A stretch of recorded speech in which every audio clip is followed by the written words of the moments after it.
So Wi-Fi waves are basically just radio waves. So that's the same as the electromagnetic waves you pick up with your cell phone or a radio. But Wi-Fi waves are fairly short. They're only 12 centimeters long, the conventional kind. Compare that to AM radio waves, which are hundreds of meters long. The signal gets a lot weaker as it gets further from the router.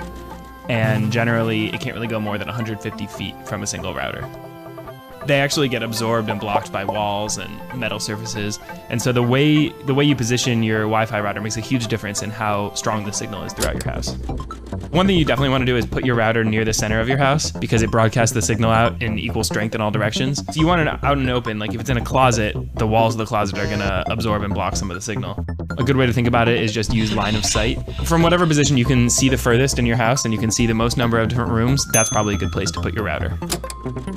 You also really want to lift your router up off the ground because the signals can't penetrate some of the materials that make up floors like metal or concrete or cement. And also, the way most routers are designed, they broadcast the wave slightly downwards, so that way you're projecting less of it down into your basement for no reason.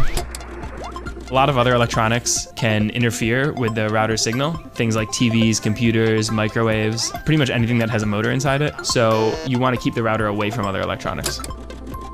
Most routers have 2 antennas on them, and ideally you could position one of them vertically and one horizontally. Devices work best when their internal antenna is parallel with the routers, and so most antennas inside laptops are horizontal, but if you're using a mobile device or a tablet, it totally depends on how you're holding it. So that way, if you have one horizontal and one vertical, you have the highest chance of having a parallel match with antennas.